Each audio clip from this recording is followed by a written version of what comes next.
All right, welcome back, and it is good vibes time. Decked in warm-ups, ready to have good vibes. All right, joining us now is Debbie Cox-DeNova, and good to see you, Debbie. How are you? Good to see you as well. All right, we're going to be talking about living in alignment today. Yes. Good luck. Thank you. This is going to be an oversimplified conversation simply because of the time that we have. So I want to say this as we talk about the physical structure, living in alignment from the physical perspective and also the emotional perspective. If you're having a hard time at home regulating your emotions on a regular basis, or if you are having pain or some sort of debilitation where it comes to your posture, you for sure need to see a professional. So for your posture, it may be a chiropractor, a physical therapist.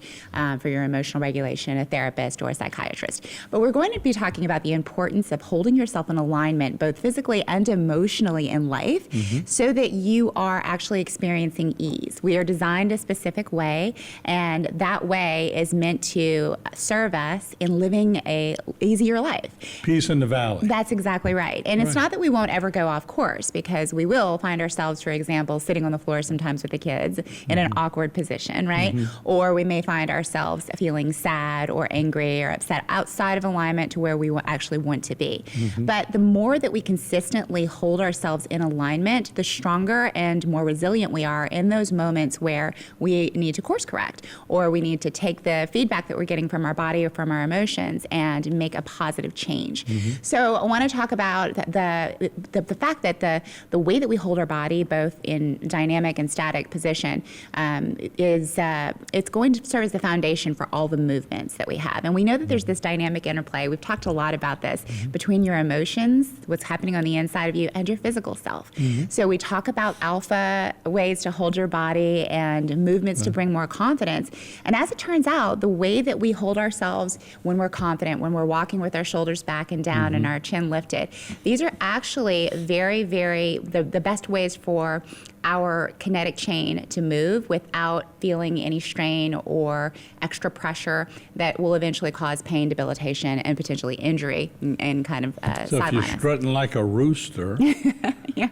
it must mean you're pretty confident. Yeah, The roosters are pretty confident animals. Yes. So and so we're designed to look for those signals, right? To read someone emotionally based on how they're showing up physically. And it's not hard to see that if someone is feeling insecure or they're afraid, they're going to close off, they're going to protect these vital organs, right? They're going to go down and inward and make themselves smaller. Whereas if someone's feeling confident, they don't mind showing their jugular, right? They don't mind opening up and being more vulnerable, so to speak, because they feel confident in the way that they can hold themselves. So knowing that this is how we show up naturally when emotionally we are feeling one way or the other, it's also important to note that we can change ourselves psychologically by changing our physiology. And it's not only going to be good for us on an emotional level, changing the identity that we want to experience in the world, but it's also going to be really good for our kinetic chain and prevent us potentially from pain, injury, debilitation.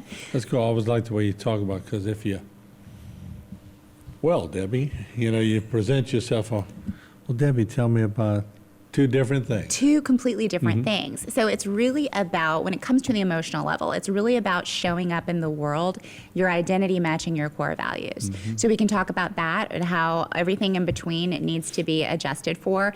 But let's talk about setting potentially, what we really need to do is practice. These are, it's a matter of habits. So right now, I'm going to invite everyone at home to sort of participate in correcting your posture, right? So that you can kind of feel the way it feels, but it's not enough to do it one time, right? We need to actually be in habit of doing this in routine, creating an endurance training sort of effect.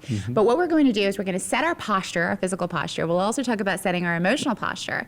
And then I'm going to invite everyone at home to start setting a timer every hour perhaps, where you're checking your posture according to what is best for you, both internally and externally, and creating that, trying to maintain that habit throughout the day. We're going to drift off, especially if we're used to sitting in our box chairs at, in our offices. We've got our chin forward like this, our shoulders are protracted, right? Our chest is caved in like this. This is a very common postural deviation. We're driving like this, we're typing like this.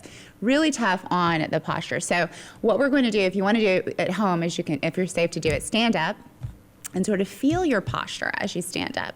See how you're holding your body. Oftentimes we've created such a negative habit that we don't even recognize that things are off course. So if we start from the top of the head, what we can imagine is if we're connected by puppet strings.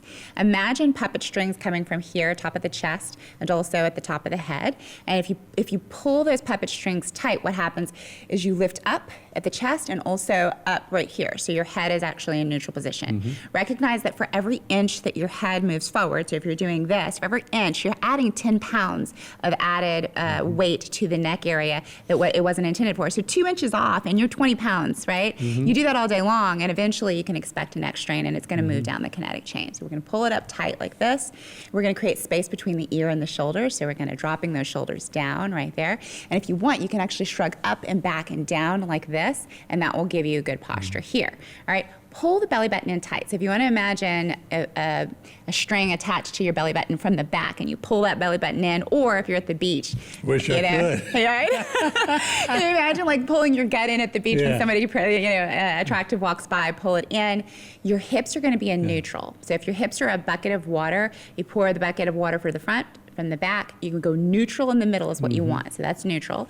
And then you're gonna align your knees over the middle of your feet, and you're going to bring your toes kind of scrunch your toes up, right? And then release it. And I want you to imagine there's a point in your heels and you're twisting that down so you're engaging your glutes. Your palms are open and down like this. And you're gonna take a deep breath. And that is proper posture. 40 years interviewing people. There's certain politicians that walk in the door and they're a little timid with the interview. There's certain ones that walk in the door, jaws are up, chest is up, they're looking for the camera, they walk right to the camera and go, hey, how about an interview? Love it. Yeah, Yes. so a lot has to do with the jaws. Yes, I'm glad that you brought the jaw up because there's actually a trending technique called mewing, and mewing there isn't a whole lot of substantial science on it, but it's going hot right now because of a book, in part because of a book called Jaws: The Story of a Hidden Epidemic by Stanford scientists Paul Ehrlich and Sandra Kahn. And in it, they talk about the fact that we are basically essentially not designed to be mouth breathers. So it is really bad for our face that not only are we not, that we're breathing through our mouths, both when we're awake and when we're asleep, but also that we are now eating very soft palate foods like applesauce and peanut butter sandwiches and things like that when we were designed to actually chew on things to strengthen the jaws. There's some really fascinating studies on this, twin studies, where, for example, there was one twin that was raised in the United States and eating all those soft palate foods versus the other twin that was somehow in the jungle and chewing on hard things. And the jaw structure, aesthetically, this is really popular because it comes down to aesthetics for a lot of people, right? Aesthetically, you could see that in the twin that was eating a lot of soft palate foods, there was like a drooping of the face, of the eyes, the mandibles were back like this. Just looked very, very unhealthy versus the twin who was chewing on things and closing his mouth. It was a strong jaw, higher cheekbones, clarity in the eyes, and there are a number of studies that show that this is actually the healthier way to do it. And so the technique of mewing is basically about closing your mouth. So you're going to close your mouth, lips together, and you're going to touch the back teeth very lightly. And then you're basically just going to press your tongue up to the palate of your mouth. And you want to make sure that you're touch you. So touch the back teeth together, okay? And then you're gonna press the tongue to the top of your palate. And make sure the postural part this is hard for some people to breathe and do it at the same time. The front of the tongue and the back of the tongue needs to be pressed up against the palate. I feel the tightness. Yes, Yeah. so it's actually over time, it's supposed to help you aesthetically, but also hormonally. And this comes down to apnea. So what happens when you're sleeping is that your cortisol is good for certain things. We need that for immune system, for focus, but the thing about cortisol is that the substrate for that is the molecule cholesterol. But that's also it's also synthesized, testosterone and estrogen also synthesized from cholesterol. And if you're sleeping with your mouth open and you have apnea, what happens is that you are actually more of that cholesterol is being converted to cortisol versus estrogen and testosterone. It can actually throw your hormones off. So a lot of people are taking athletic tape at night and taping their mouth closed. I think I was just about to say, I'm about to tape the mouth shut. Yes, yes. So, or just practicing for a 30-day period of mewing. So if you're taking the challenge where every hour you're setting the timer and you're correcting your posture, taking that deep breath, making sure that the puppet strings are tight, you're pulling your belly in, right? Then you can also press the tongue to the palate of the mouth and keep your mouth closed. If you want to strengthen the jaw throughout the day, you can actually chew hard gum now that they have. There are these jaw exercises that you can do with these little rubber things to strengthen the jaw.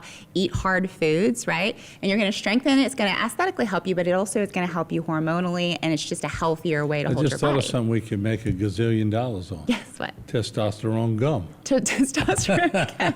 Or you could just close your mouth and make your own testosterone in a healthy way. But all of that is that's the external, right? But let's talk about the internal, because your posture on the inside is really, really important. It's important that you're operating in a way that is in alignment with your core values. So the question then becomes, do you know what your core values are? Because once you've identified and written down your core values, what's important to you in this life, then you can know whether or not your beliefs and your thoughts and your actions are in alignment with that, and therefore your identity in the world. If you've got a sense of dissatisfaction following you around, that's to serve you. It's to let you know that you're off course some way. And it's really, really important to stop and pay attention and correct that just the way that you would with your posture, right? So that you're not carrying that pain chronically, but you're actually living in a way that feels What was better. that song? Stop, collaborate, and listen. Yes, exactly, exactly. So you're basically taking inventory of yourself and going, wait, what's going on right now? And if my values are, for example, that my family is a value of mine, but I'm working all the time and I'm never with my family, that sense of dissatisfaction could be notifying me that I'm operating outside of my own value system, and I need to course correct in order to bring satisfaction and alignment. And that's the tricky part in closing, is just finding where the center is. Yes, exactly. And everybody's center is different, right? But we are all designed in a certain way to operate mostly from a place of kinetic alignment and also a sense of peace most of the time. And so if it's off course, if you have pain, that's to serve you, to let you know that there's damage to the tissue or there's something off course going on in your body. And if you have emotional upsets, it's the same thing. A lion has to catch the slowest gazelle. Yes. The slowest gazelle better run like hell, because he's got to outrun the slowest lion. That's right. And if Yeah. he wants to run like hell, he's got to make sure that his posture is really good all the other times of the day. All right, great topic. All Thank right. you. What's next week? I got to don't know. wait? We don't know yet, yeah. I'm open for suggestions Oh, to well, let me anybody. close so. the show. Posture, Posture. back. Let's see. Get that close up, Jen. Mute it. All right. We'll see you next week on Good Vibes.